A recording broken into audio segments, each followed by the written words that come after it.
Aujourd'hui, on va parler d'un sujet qui fait souvent débat dans la communauté sportive, les étirements. Alors, faut-il faire des étirements? Faut-il les faire avant ou après votre séance?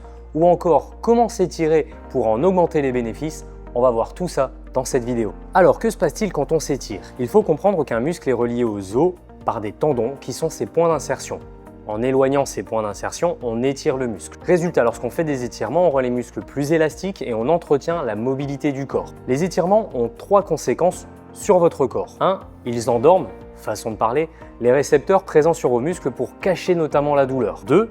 Ils diminuent la circulation sanguine dans les muscles. Et enfin 3, comme on l'a dit, ils améliorent l'élasticité musculaire. Quand on prend ces 3 conséquences, alors oui, la réponse, il faut s'étirer. Mais pas n'importe comment et pas à n'importe quel moment. Car mal réalisé ou au mauvais moment, un étirement peut aller jusqu'à provoquer des lésions musculaires, donc des blessures. Je vous l'ai expliqué avant dans la vidéo, l'étirement diminue la circulation sanguine dans les muscles et par conséquent l'apport en oxygène.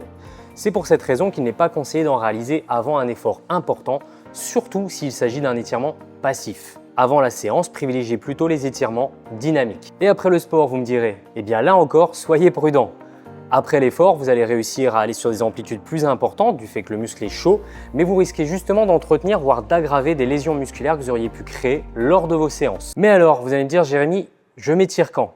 Eh bien le mieux, c'est de vous étirer à distance de vos efforts pour entretenir votre mobilité tout simplement. Si vous étirez juste après votre séance, assurez-vous que les étirements que la séance n'ait pas été trop intense et n'oubliez pas que vos étirements doivent être courts. Allez, avant de vous laisser tranquille, je vais vous donner 4 conseils pour réaliser vos étirements passifs et en augmenter les bénéfices. 1. Si vous faites des étirements brefs en fin de séance, réalisez 2 à 3 séries de 10 à 25 secondes par étirement. Par contre, si vous les faites en dehors des séances, dans le but justement de gagner en souplesse, vous pouvez réaliser des étirements de 1 à 2 minutes. 2. Augmentez progressivement l'amplitude de chaque étirement. Ne forcez pas dès le départ, allez-y progressivement. 3. Ne réalisez pas les étirements en déséquilibre. Tenez-vous pour les effectuer si besoin, ça vous évitera de contracter des muscles plutôt que de les étirer. Et 4. Enfin, adaptez vos étirements à vos entraînements.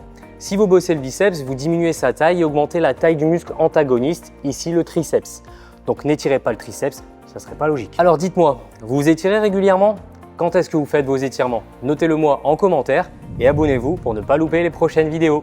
Ciao, ciao!